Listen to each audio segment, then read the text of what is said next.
పరిపూర్ణానంద స్వామి తనకి హిందూపురంకి వెళ్ళి పనిచేసుకోమన్నారు. పార్టీ జాతీయ నాయకత్వం కూడా చెప్పింది. ఆయన పనిచేసుకోవడం ప్రారంభించారు. 5-6 నెలల నుంచి ఫుల్ సిన్సియర్గా ఎఫర్ట్ పెట్టారు. తీరా చూస్తే చివరిలో అసలు హిందూపురం సీటే అడగల. మళ్ళీ కొన్ని రోజుల తర్వాత హిందూపురం సీట్ అడిగారు పొత్తులో. తర్వాత చూసుకుంటే ఆ సీటుని అసలు వదిలేసి మిగతా 6 సీట్లు వేరే చేసుకున్నారు. దాంతో ఆగ్రహించినటువంటి స్వామీజీ తను ఇండిపెండెంట్గా పోటీ చేయడానికి రెడీ అయ్యారు. ఆయనతో పాటుగా పెనుకొండ, పుట్టపర్తి, ధర్మవరం, రాప్తాడు, కదిరి, మడకశిర నియోజకవర్గాల్లో ఇండిపెండెంట్గా పోటీ చేయడానికి మరికొంతమంది ముందుకొచ్చారు.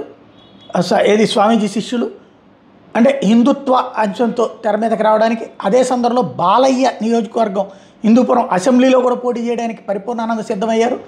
దీంతో వాళ్ళకి శివరయ్యింది. తెలుగుదేశం పార్టీ బీజేపీ మీద ఒత్తిడి తేవడంతో భారతీయ జనతా పార్టీ రాష్ట్ర నాయకత్వం పరిపూర్ణానంద స్వామిని పిలిపించి మాట్లాడింది. మరి ఆయన ఏం చెప్పారు, వాళ్ళు ఏం చెప్పారో తెలియాల్సి ఉంది.